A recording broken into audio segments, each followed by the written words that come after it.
For conscious leaders to evolve and assist companies in moving forward through very complex and exponential change environment, advanced decision-making skills are required. This is the Insight to Action podcast, and my name is Donna Jones. Intuition is one of the most underrated, overlooked executive allies, and also one of the highest, the strongest ally in successful business. In complexity, it offers the best compass for decision-making. We call it part of the cadre of spiritual intelligence, which Peter Senge nicely described in 1999 as take your whole self to work. We're bringing online more of your capacity, more of your range of intelligences. With me today is Dr. Lesley Phillips. Dr. Lesley Phillips was an environmental microbiologist who searched biodiverse regions of the planet for natural product medicines. And then later she moved into being a business developer, traveling around the world, making deals between life science companies. Today she mentors conscious leaders or leaders who seek to be more aware and attain access to more of what they bring to the table. Their values are aligned, and they're really there to help transform themselves in their business, which makes enormous sense because without that transformation, business will simply not make it. So we're really here talking about accessing spiritual and quantum gifts as part of personal growth and transformation. First of all, an explanation of what is intuition. Absolutely, Donna. So in very simple terms, your intuition refers to your higher senses. So it's not your intellect, it's not your logic, it's not your emotions, but it's your ability to be aware of energy beyond the capability of your physical senses, and to be able to experience your reality more deeply and more authentically than you can do through your physical senses. So that would be a short explanation of intuition. It's your higher senses, it's your non-physical senses. So this means that you're stepping into inner knowing, intuition, inner knowing. We're also talking about working with a sensory capacity, a much deeper sensory capacity, because that is in fact one of the biggest and most important skill sets for executives these days and leaders coming up is to have that sensory capacity. Is that correct? And if so, what goes with that? Yeah, so absolutely. And there are many ways of being intuitive. I think there's a lot of misinformation and incorrect concepts about intuition that are out there. And we tend to use a lot of words interchangeably without completely understanding what they are. There are many different ways of receiving intuitive information. And for example, so the most common ones we could say in layman's terms were intuitively knowing, intuitively seeing, intuitively hearing, and intuitively feeling. And in metaphysical circles, they're called claircognizance, clairvoyance, clairaudience, and clairsentience. So an example of knowingness, which is the one that's called claircognizance, would be when 9/11 happened, there were all sorts of stories in the press about people who'd had this knowing that I shouldn't go into work today. They didn't know how they knew. They didn't know why they knew it. They just knew without a shadow of a doubt that they should stay home, for example. That's an example of knowingness, where you just get this instant knowing. There's no logical explanation for it, but you don't question it, you trust it, you know. Now, intuitive feeling or clairsentience, that might be, if you think about a businessman who walks into a negotiation and can immediately sense the sentiment in the room, can sense whether people are feeling positive or whether there's been an angry exchange. That's clairsentience, being able to intuitively sense the emotional reality around you, within yourself and within others. An example of clairvoyance, clear seeing, would be that's the ability to see beyond the material form that we're used to seeing.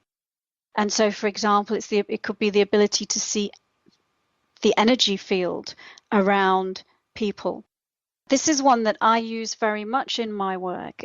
Everything is energy, everyone is energy, everyone has an energy field surrounding them.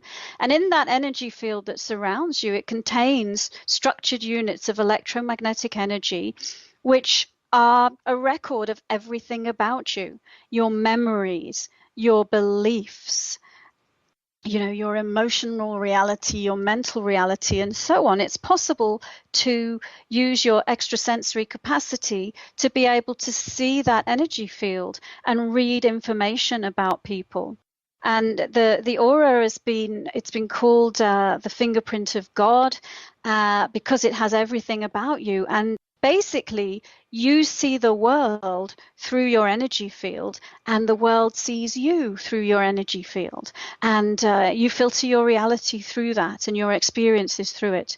So clairvoyance, or clear seeing, is the ability to see that type of information about people, amongst other things. And then clairaudience, clear hearing. If you've ever had the experience, for example, where you were dropping off to sleep or just waking up and you hear somebody say your name, but there's nobody there, that could be a very simple example of clairaudience. So it's receiving an intuitive communication in the form of like a sound. And there are many more, actually. There are many more ways of receiving intuitive information, but those are probably the four more common ones. I'm glad you raised the example of the 9/11 because I had a colleague, an engineer colleague of mine who worked for Boeing, and the night before, the night before 9/11, she dreamt of towers burning and horrible things happening. And so she woke up just, what the, what's happening here? And turned on the TV and saw her dream, saw the whole thing play out on the television. So yeah, these are things that everyone has access to. I know in business we like to think that we use the intellect 100% of the time, but actually we use the intuition about 95% of the time. And when I was writing Decision Making for Dummies, I had the great honor and pleasure of working with the research scientists for the HeartMath Institute on getting the science part of it right, because a lot of people simply don't believe in their intuition. They don't believe in these skill sets because you can't reach out and touch them and poke them. Exactly. And I think it's true that a lot of people are using them without knowing that they are and without calling them that. But I also think it's true that, I might disagree that, and maybe I'm going against a scientific study here, but I might disagree that people are using their intuition more than their intellect. I think that the intellect in the people I see and the people that I train, the intellect is the biggest barrier to people accessing their intuition. And because most of us been so trained in how to use our logical mind, and we sort of revere the intellect as the highest thing that we can aspire to, but the intellect belongs to the brain. And it's a fabulous tool, but because it operates in a more logical fashion, it can actually slow down your intuition if you need to process it through your logic. Absolutely. There's no conflict here. There's just a bit of clarity and clarification, because the information that people pull into their sense-making device, which is their mind, is processed through the subconscious. So that's just whack loads of data at high speed coming in and being processed, and the intuition uses that information to make decisions that the mind doesn't know about until afterwards. So it's really just a matter of both speed and order. Intuitively, it always happens precognizantly, and then the minute it hits at the cognizant level, then people give it the credit, because it's like, oh, I thought of it. So, but it happened a long time ago, milliseconds before. But it's the heart, and the emotional well-being that really dictates speed and accuracy. So. To make it conscious, you need to learn how to bypass the intellect consciously. Get it out of the way. Exactly. Totally true. And on that note, as an environmental microbiologist, that's a scientific thing, and in our minds we tend to go, oh, science is over here and spirituality is over here, and these energetic skills, well, that's physics, we're not sure what to do with that. What was the journey you went on to move from being a scientist who, has a particular way of seeing the world over to what you're doing now? What was the journey? Okay, well, I mean, I might start the journey part way through so as not to make it too long. But I would say, in a nutshell, I was born into a culture where the intellect was revered. And I believe all children are born intuitively open. But unfortunately, many of us, we're programmed out of it, because at least the education system when I went to school sort of feeds us through this very narrow tunnel of the intellect. And so I ended up with a PhD. I ended up going to university for 8 years and having a PhD, and being a scientist, and not focusing on that capacity. And so my way back to it, because I did have many experiences when I was a child before it closed down, but my way back to it was actually through my dreams. Just like the lady that you were talking about, I was always, and when you're asleep, of course, and you're dreaming, the intellect is disengaged. and so it's easier for you to access these things. So I kept a dream diary for many years. And through the dream diary, I had experiences just like that lady, where I was seeing premonitions of world events, or I was experiencing myself in different bodies other than the one that I'm in now, at other times in history. Just all sorts of amazing experiences. Even dreaming business meetings ahead of time and then turning up in another city, meeting people for the first time and having already met them in my dreams. And so that really opened up a fascination for me to explore this further. It started by attending a dream analysis group, and then through the people that I met there, I pursued training in how to consciously access my intuition. And so I did that in parallel to my career now doing business development in the pharmaceutical industry. And I went, I spent as many years training to open my intuition almost as I did going to university. So I took 5 years of very intense training, all focused around reflecting inwardly on myself, healing myself, and activating and accessing and opening and using my intuition to assist me in my own life, but also to help other people as well. So, I mean, that happened over a number of years where I was actually leading a double life. So by day, I was a business development executive in the pharmaceutical industry. And by night at the weekends, I was an energy healer and intuitive reader and spiritual mentor. And, so it really was like leading a double life.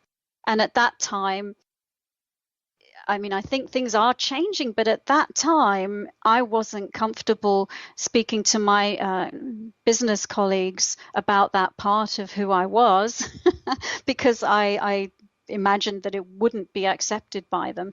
So it was like I was split in half, and eventually there came a point that I couldn't sustain that split. And especially as people who are not awake and aware and operating from their intuition, there's a lot of facades, shall we say. So there's what people are presenting on the surface and what's really going on underneath. And so I just reached a point where I felt like I have to live my life as authentically as I possibly could. And that's when I made the shift to moving into doing the mentoring full time and teaching people I teach people how to meditate as well as activate and access their intuition. And in fact, those two things go hand in hand. Yeah, it's interesting. I know you're not the only person that's lived a double life, and I know that there have been many people that still are living double lives because their own gifts scare them to a degree. I mean, that's always going to be there. It's always going to be there until you confront it and go, I need to be true to myself. And at that point, you step into the full part of who you are. I want to go back to what does this do? How does this benefit people in the workplace and personally, of course, but also in the workplace? And I'm going to just share a story because I recall This was 2010. I was facilitating a professionals in career transition networking community, and we had somebody come. I was doing a talk that particular day though, and we had somebody come who was a senior executive in the forestry industry, was now looking for a new position, and I mean, I wasn't talking about any of this side of it. That was that was me in the closet at that time about the whole other quantum understanding that you bring to what you do. And he said, he didn't know how to choose the client. I said, well, has there ever been a time when you've been able to sense something? I can't remember what question I asked. And he said, yeah. He says, when I was a kid, I used to be able to go to all the neighborhood, stand in front of the door and go, there's no point in us going to that house. There's nobody home. They were canvassing for trips or something like that. It was a fundraising thing. And he'd be able to go to every home and standing from the street and tell who was there and who wasn't. And his mom didn't believe him, so they had to go and test they surveyed his skill set, basically. And I thought, well, you know what? When you go into an organization, you're doing exactly the same thing. You are detecting whether or not they're a fit, whether what they're saying to you and the package they're selling you from a recruiting point of view is any even close to being accurate for what life is like on the inside. It's the same skill set. So that's one that comes to my mind. With the people that you are working with, what are they looking for, and how does what you do help them achieve that? Great. So I might answer that in a couple of ways, because in general, first I'll answer it in general, and then I'll answer it from the perspective of some specific clients and how it's helped them. In general, being able to connect with your higher information or your inner wisdom through your intuition helps you know who you are and why you're here. What's my purpose? Because so many people are not living their purpose because they're not even in touch with that. And then secondly, letting go of limits. So many of us are operating from limits. We're programmed to have certain beliefs, whether it's expectations of our culture, of other people, of our colleagues, judgments of other people. And so it helps you let go of limits. It helps you see what's me and what's not me, what's my truth and what's not my truth. And then that can only be good for everyone, right? That you know who you are and that you live your authentic life, because then you're occupying your unique position in this great symphony of souls on this planet, and you're contributing to create harmony. So that's the sort of general answer. And then the specific answer, well, let me sort of anecdotally share a few case studies, for example. So I have one client who he runs his own IT company, and he actually came to me when he was in the middle of a divorce, and he said, my life's not going great and my business is not going great either. And so we did some work with him around his personal stuff, but we also did some work on his business. And it was quite interesting because while he was going through a personal financial battle, obviously to divide the assets from his divorce, the amount of business he was doing, the amount of clients he was doing was in decline. And what I taught him about was how to manage his own energy versus the energy of his business. Many entrepreneurs, it's almost like their business is an extension of them, and therefore their energy is all over their business. And if your energy is all over your business, then whatever is going on in your life is going to bleed through to your business. So he was concerned about finances. He was concerned about, his income going down and all of those things. And then his business mirrored what was going on in his life. So we actually taught him some energy management techniques, which helped him pull his energy back from his business, and then helped him to work with the energy of his business to keep it independent and to make it a vibrational match for bringing in new business. And he told me that his income, after doing that work with me, within a short space of time actually tripled. So he was then working his business not just from a physical reality standpoint in terms of all of those physical things that I need to do and manage. He was also working on it from an intuitive or perspective as well, and an energy management perspective.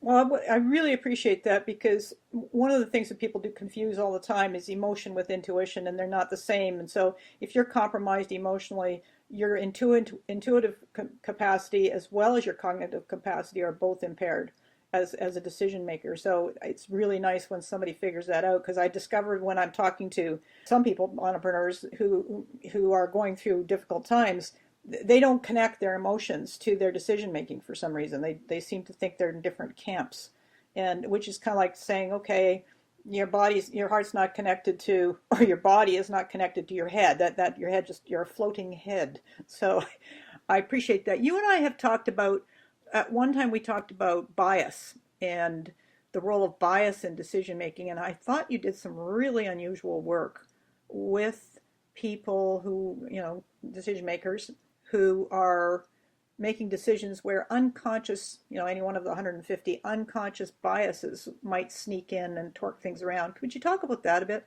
Yeah, sure. I mean, that would have been probably the next thing I would have talked about is decision making. Your intuition is a very powerful tool in decision making. And so if somebody comes to me and they have decisions to make, this is the way that I work with them. I actually teach them how to become the neutral observer of their emotions. And I actually teach them how to separate their consciousness from their intellect. Okay, so that now they're able to operate above the emotions and above the intellect. That doesn't mean denying that they exist, but it means that now the emotions and intellect, which belong to the physical body, actually are not running the show. And then I teach them how to see from a neutral perspective, how to read the energy from a neutral perspective between one choice and another. And if you can cut out the emotional, if you can cut out the emotional overwhelm that sometimes we get into when we're making decisions, and if you can cut out that circuit of pros and cons and round and round and round and round that the mind can do sometimes, and you just purely look at the energy, then decision making becomes very simple, because you can see this choice looks extremely positive, beneficial, bright, and this other choice doesn't. Right. It gives you a completely different lens to view your decision through. So that's pretty awesome, actually. Yeah, so exactly. And really the key is your clairvoyance, which is the ability to see intuitively, gives you complete neutrality. And most of us are not operating from neutrality at all. Most of us are operating from our emotional reality and from our intellectual reality. Okay, and so we're taking a step apart from that and just looking at the energy. Right, right. Have a tip or a tool you'd be willing to share with the audience that would give them insight into how to how to work with themselves? Yeah, I do. I'd like to. The first thing I teach anybody is how to ground, and I'll explain why. And the second thing I teach anybody is a technique called centering, and it's the technique that's called centering, which is the one that really gives you access to clairvoyance, which, as I was just talking about. But you can't do it unless you're grounded. So grounding. And I'll just talk you through how to ground, basically. So basically what you do is you find yourself a comfortable chair, put your feet flat on the floor, your hands resting in your lap, straight back, and close your eyes.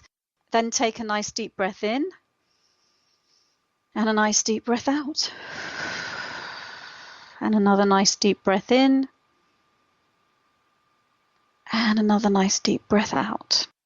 And then be aware of an energy center that exists near the base of your spine.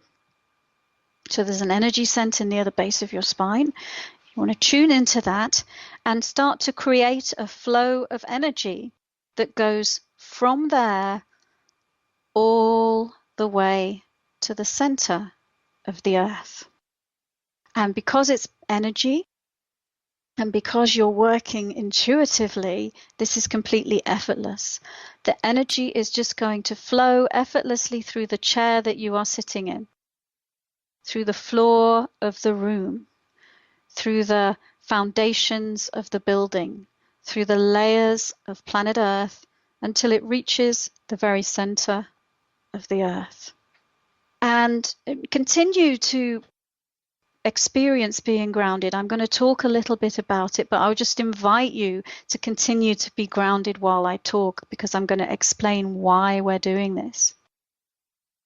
So grounding helps you, the high energy consciousness, come more fully into your physical body and the physical world, right? It's a way of anchoring your energy in your body. And it also gives you a conduit for releasing energy. So when we start to want to access our intuition, most of us come into contact with all sorts of blocks that we've put in our way of doing that.